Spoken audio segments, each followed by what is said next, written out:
Disclaimer: this video only teaches the overall gameplay. We assume you have some level of reading comprehension and that you can set up the board by following the basics found in the rulebooks and read specific game effects on your own. The top of the player board has the order for which actions are taken in a turn. Each resource icon has a corresponding wooden token except for trading. Before playing a card, move all townfolk cards on your table by 1 to the right. Resolve all abilities. Cards with a cross symbol are resolved when they reach the discard pile. Cards with a circle symbol have permanent abilities as long as they are on your table. Cards without any symbols have no effects.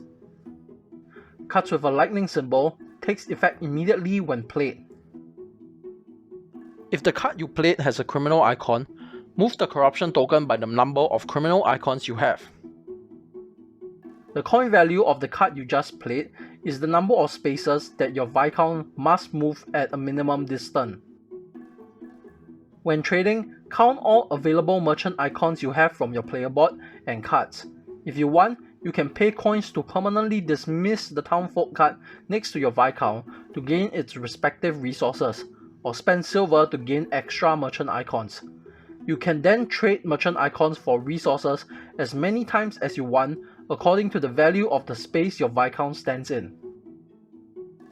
You can use the builder icon and/or stone to construct a building on the space you land on. Simply pay the equivalent cost displayed on your player board and place the constructed building on an unoccupied space next to you, collecting its reward.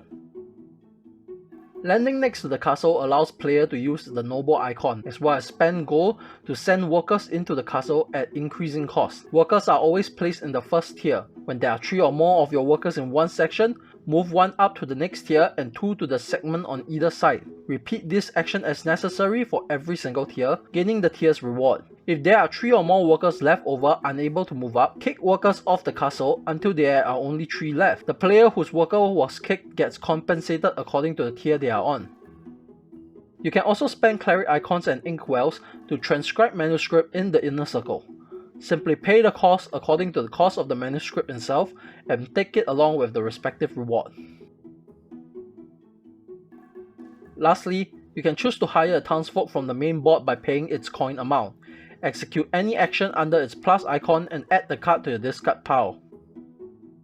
If your deck runs out of card when drawing, shuffle your discard pile to form a new deck. Gain 1 conflict if you have any criminal icon, or 1 virtue if you have none. Draw cards back to your full hand size. If the conflict markers meet, resolve the conflict and take the effects listed, which in this case is 1 deed and 1 coin. All other players are affected by the effect on the bottom of the conflict track. Reset the conflict markers to their original position. The game ends when either the deed or debt decks are empty.